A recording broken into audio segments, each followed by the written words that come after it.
اس نے کھانا کھایا اور ارادہ کیا کہ ایک دفعہ تایا سے مل آئے اور باپ کے متعلق صورتحال پوچھ لے، لیکن پھر رابعہ سے متعلق بات ذہن میں آتے اس نے اپنا ارادہ ملتوی کر دیا اور بات کرنے کا فیصلہ صبح پر چھوڑ دیا۔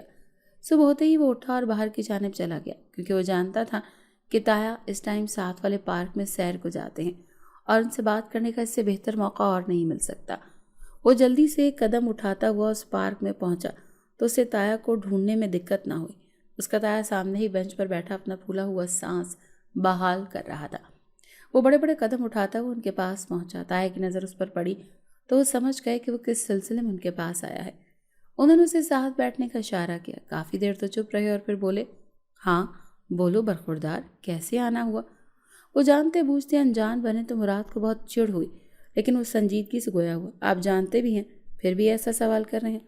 وہ ان کی طرف بغور دیکھتے ہوئے بولا، اپنے باپ کے سلسلے میں بات کرنا چاہتے ہو؟ ان کے سوال پر مراد نے اس بات میں گردن ہلا دی، تمہارا باپ ڈرگس کے کیس میں پکڑا گیا ہے اور کیس بہت کرٹیکل، لیکن میں پوری کوشش کر رہا ہوں اور پوری امید ہے کل یا پرسوں تک اس کی ضمانت ہو جائے گی۔ اسی لیے بھتیجے کے کاندھے پر ہاتھ رکھ کر اسے تسلی دی، لیکن وہ سوچ رہا تھا کہ اب گڈی کو بھی جا کر مطمئن کرنا ہے تو کیسے کرے گا؟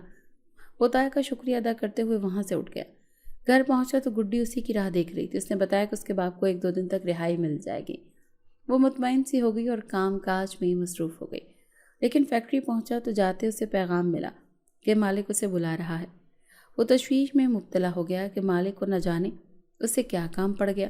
پہلے ہی باپ کی فکر میں اسے کچھ نہیں سوچ رہا تھا، اب نہ جانے اس نے کام صحیح نہیں کیا جو مالک نے اسے بلایا، کیونکہ وہ اسے صرف 2 دفعہ ملا تھا۔ وہ اسی کشمکش میں سوچتے ہوئے فیکٹری کے مالک کے پاس پہنچا تو وہ کرسی پر بیٹھا فون پر کسی سے گفتگو میں مشغول تھا۔ مراد وہاں کھڑا رہا۔ مالک نے کال بند کی اور موبائل رکھتے ہوئے اسے مخاطب ہوا، مراد دیکھو تمہیں 2 مہینے ہو گئے ہیں، ہم نے اندازہ لگایا کہ تم ایک بہت ہی اچھے اور محنتی لڑکے ہو، ہم تمہارے کام سے بہت خوش ہیں۔ مالک کی بات پر اس کی جان میں جان آئی کہ فکر مندی والی بات نہیں، لیکن نہ جانے بلایا کیوں ہے؟ اسے تجسس ہو رہا تھا۔ ہم ہر محنتی بندے کو نمک کے کان پر 1 مہینہ کام کے لیے بھیجتے ہیں، تو اس دفعہ ہم نے فیصلہ کیا ہے کہ نمک کے کان پر تمہیں بھیجا جائے۔ اس مہینے کی تمہاری تنخواہ بھی ڈبل ہوگی۔ اس کی بات پر مراد خوش ہو گیا، لیکن میرا وہاں کام کیا ہوگا؟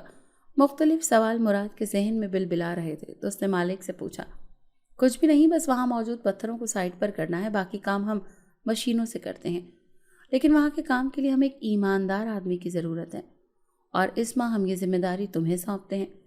مالک نے تفصیل بتائی تو مراد اس بات میں گردن ہلاتا ہوا وہاں سے چلا گیا۔ مالک کے مینیجر نے اسے سارا کام سمجھا دیا۔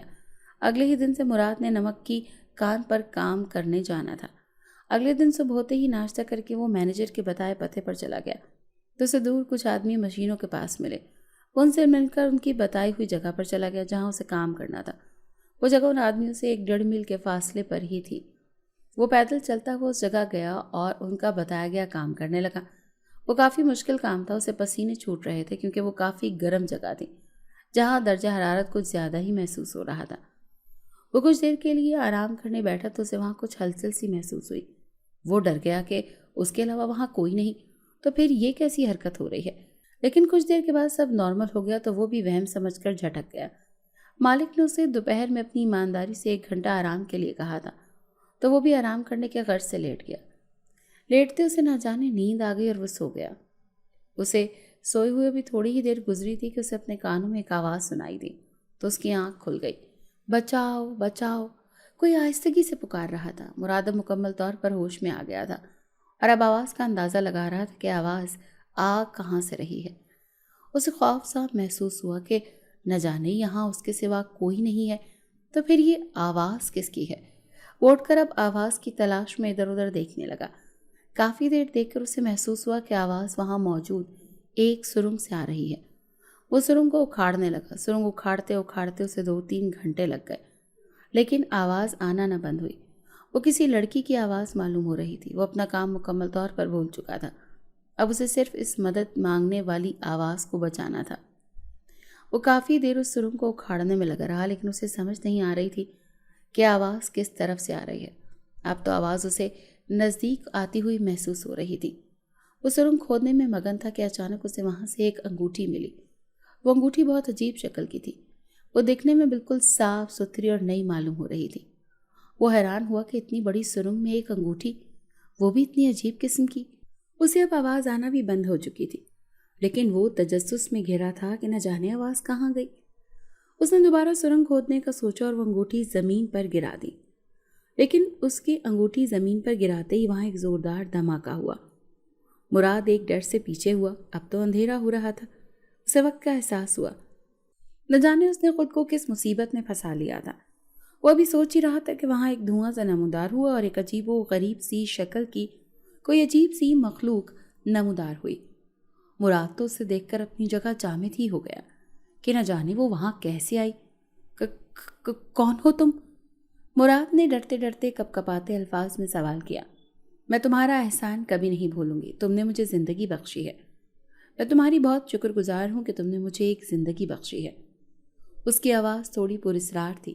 مراد پریشان ہو گیا کہ نہ جانے یہ کون ہے اور ایسی باتیں کیوں کر رہی ہے۔ وہ خاموش کھڑا دیکھتا رہا تو وہ لڑکی دوبارہ بولی، میں ایک جن زادی ہوں۔ اس کی بات پر مراد خوف سے 2 قدم پیچھے ہوا تو وہ مسکراتی اور اسے تسلی دینے لگی کہ وہ اسے نقصان نہیں پہنچائے گی۔ لیکن مراد اندھیرے میں موجود اور ساتھ میں ایک جن زادی کے بہت خوف زدہ ہو گیا۔ اب تو اس کی حالت ایسی ہو گئی تھی گویا کاٹو تو بدن میں لہو نہیں۔ وہ جن زادی ایک دھماکے سے غائب ہوئی اور وہاں ایک خوبصورت لڑکی نے اس کی جگہ لے لی۔ وہ لڑکی انتہائی خوبصورت تھی۔ وہ اتنی خوبصورت تھی کہ اگر کوئی اسے ایک دفعہ دیکھتا تو دوبارہ دیکھنے کی تمنا ضرور کرتا۔ وہ حیران ہوا کہ یہ سب کیسے ہوا، لیکن اب اسے اس سے خوف محسوس نہیں ہو رہا تھا۔ وہ لڑکی چلتی ہوئی اس کے پاس آئی اور ایک پتھر پر بیٹھ گئی اور مراد کو بھی سامنے والے پتھر پر بیٹھنے کا کہا۔ مراد چپ کر کے سامنے پتھر پر بیٹھ گیا، لیکن اندھیرا مزید بڑھ گیا اور وہ سوچ رہا تھا کہ نہ جانے وہ کہاں پھنس گیا ہے اور اب بچنے کی ترکیب نہ جانے کیا ہوگی۔ مجھے اپنے گھر جانا ہے، پلیز مجھے کچھ نہ کہنا۔ مراد کو اب اس کی خاموشی سے خوف محسوس ہونے لگا۔ میں آپ کو کوئی نقصان نہیں پہنچاؤں گی، آپ حوصلہ رکھو۔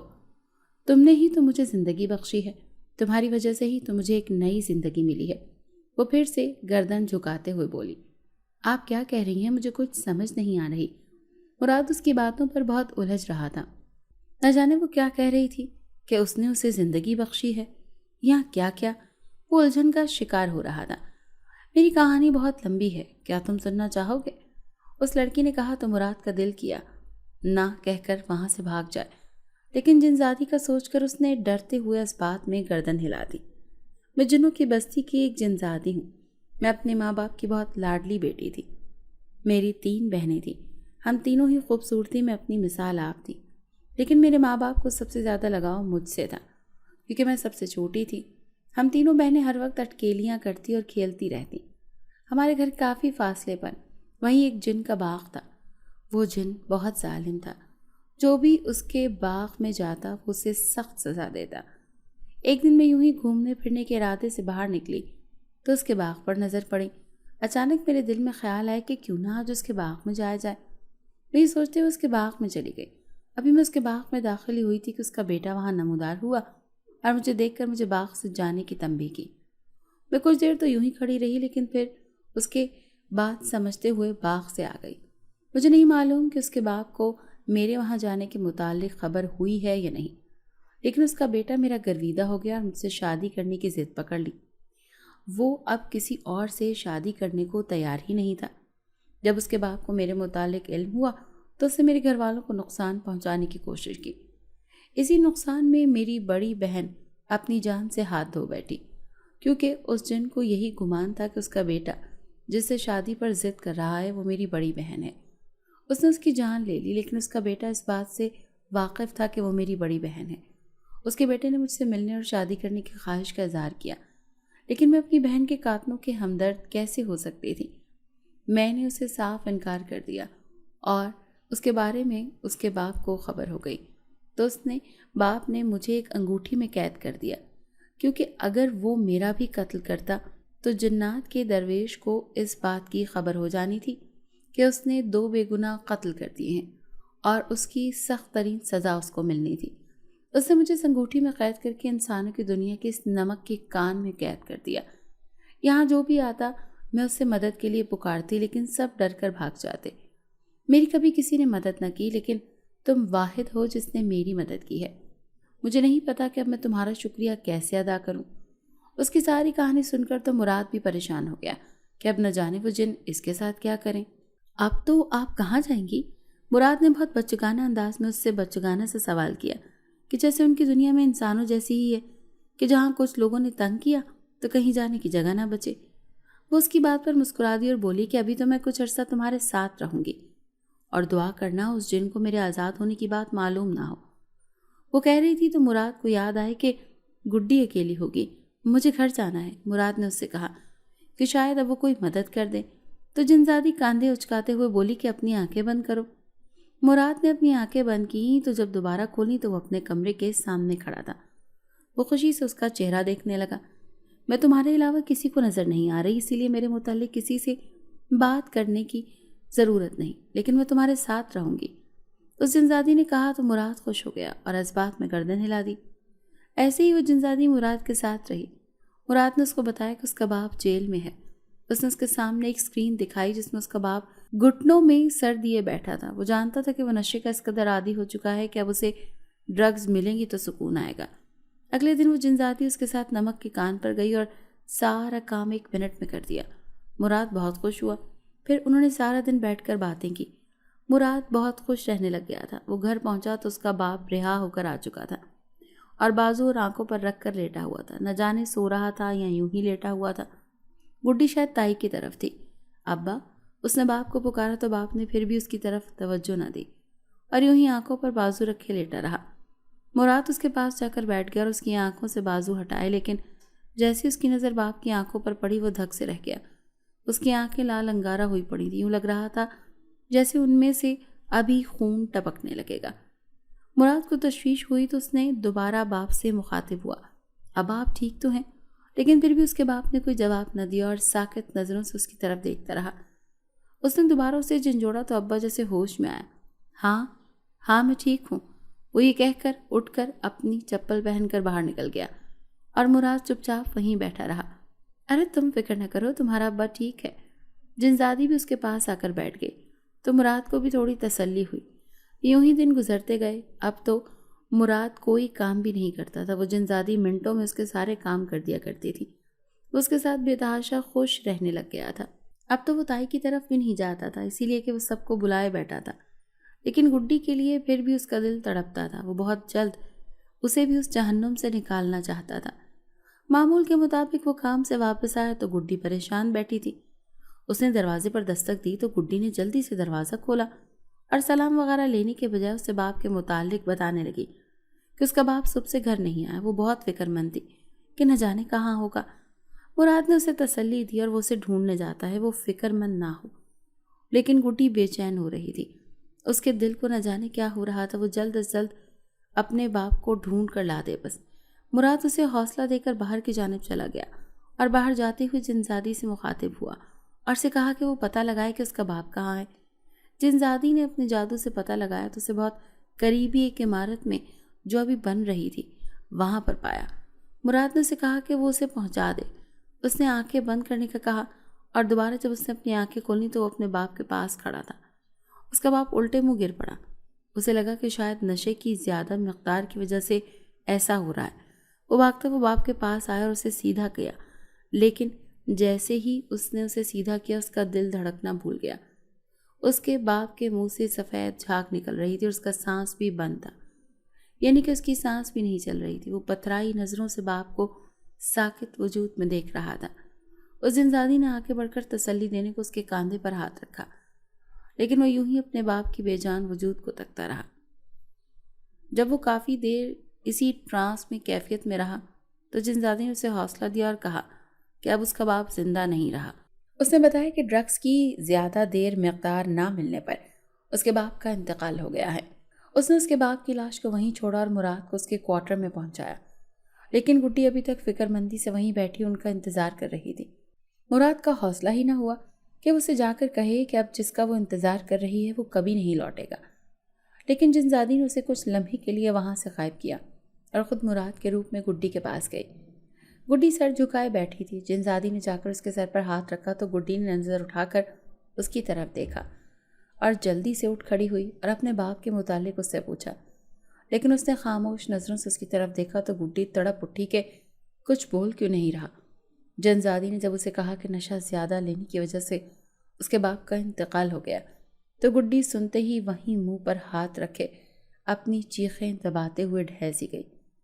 کچھ لمحے کے لیے تو جنزادی بھی اس کا رد عمل دیکھ کر اس کے لیے فکر مند ہوئی اور اسے تسلی دینے لگی، لیکن گڈی بس پٹی پٹی نگاہوں سے کبھی بھائی کو دیکھتی اور کبھی بھائی کا چہرہ دیکھتی کہ شاید وہ یہ کہہ دے کہ وہ مذاق کر رہا ہے، لیکن ایسا کچھ نہیں ہوا۔ ایسے ہی وہ جنزادی مراد کی شکل اختیار کیے ہی ان کے تایا کی طرف گئی اور ان کے دروازے پر دستک دی تو تائی نے دروازہ کھولا اور آگے مراد کو دیکھ کر اس کا پارا ہائی ہو گیا کہ اس نے ان کے آرام میں خلل ڈالا ہے۔ وہ اپنی طرز میں شروع ہو گئی کہ نہ جانے آدھی رات کو بھی نوکروں کو گھر میں کون سے کام پڑ جاتے ہیں جو آدھی رات کو بھی منہ اٹھا کر آ جاتے ہیں۔ چونکہ وہ مراد نہیں تھا، ایک جنزادی تھی، اسی لیے وہ کچھ بھی کر سکتی تھی۔ اسے تائی کا انداز بہت برا لگا اور ساتھ بے تحاشا غصہ بھی آیا اور وہ برداشت نہ کر سکی۔ اس نے اپنے جادو سے اس کی آواز ہی بند کر دی۔ تائی اب کچھ بولنے کی کوشش کرتی تو اسے ری ری کی آواز آتی۔ اس کی آواز سن کر تایا بھی باہر آ گئے۔ تائی کو نظر انداز کر کے مراد کی طرف متوجہ ہوئے کہ خیریت، وہ اتنی رات کو کیوں آیا ہے؟ تو مراد نے بات سن کر ان کا رنگ بھی فک ہو گیا۔ تائی کو بھی انسانیت کے ناطے اپنی غلطی کا احساس ہو گیا۔ اس کا تایا بھی سن کر بہت دکھی ہوا اور مراد کی شکل جنزادی کے ساتھ چل پڑا، لیکن جنزادی نے اب اصلی مراد کو ان کے ساتھ کیا اور خود اپنی اصلی حالت میں آ گئی جو صرف مراد کو نظر آتی ہے۔ سب میت کو لے کر آئے اور تایا کی لان میں رکھا، چونکہ اب تائی اپنی بے عزتی کے ڈر سے بول بھی نہیں سکتی تھی، لیکن سب حیران تھے کہ ان کی آواز کو کیا ہوا۔ لیکن مراد جانتا تھا کہ آخر کیا ہوا ہے۔ گڈی کی کوئی حالت نہ تھی۔ مراد بہن کو تسلی دیتا رہا لیکن اس کی حالت میں کوئی فرق نہ پڑا۔ پہلے ماں کو کھونے کا دکھ جھیل رہی تھی اور اب باپ بھی بھری دنیا میں اکیلا چھوڑ کر چلا گیا تھا۔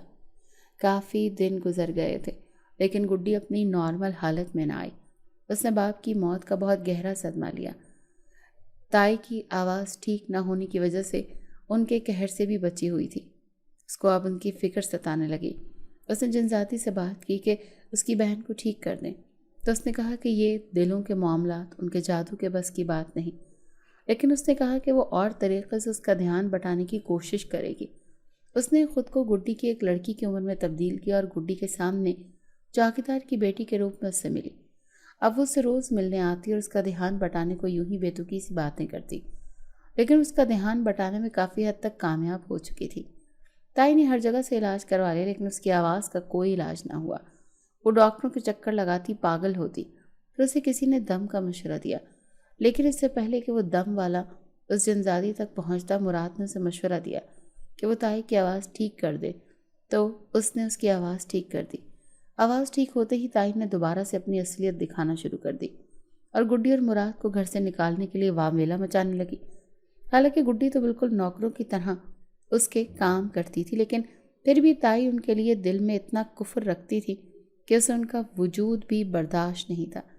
جنزادی کو ان سب پر غصہ آیا، لیکن مراد نے اسے منع کر رکھا تھا کہ وہ انہیں کوئی چھوٹا سا بھی کسی قسم کا بھی نقصان نہ پہنچائے، تو اس لیے وہ باز رہی، ورنہ اب تک تو وہ اپنی زبانوں سے مستقل طور پر محروم ہو چکی ہوتے۔ مراد کو کوئی راستہ دکھائی نہ دیا تو اس نے اس معاملے پر بھی جنزادی سے کہہ کر ایک اچھا بڑا گھر بنوا لیا۔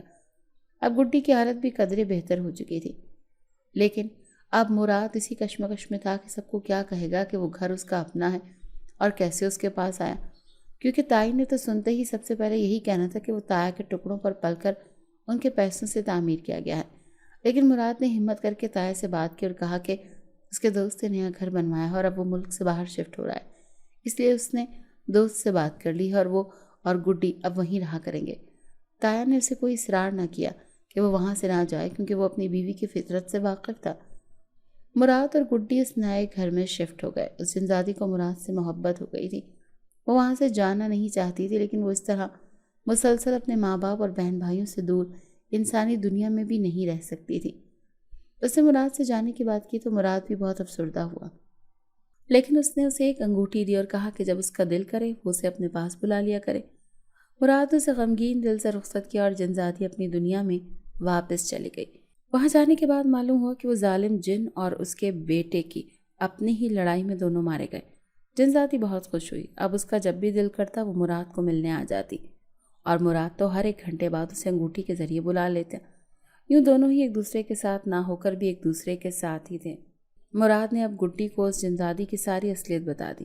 وہ سن کر پہلے تو خوفزدہ ہوئی بھی اور پھر حیران ہوئی، لیکن جلد ہی اس کے ساتھ اس کی جان پہچان ہو گئی۔ اب وہ ان دونوں بہن بھائیوں کی زندگی کا حصہ بن گئی تھی۔ یوں غریب مراد کی زندگی سنور گئی اور غریب مراد اور نمک کے کان سے نکلنے والی جنزادی کی کہانی اپنے اختتام کو پہنچی۔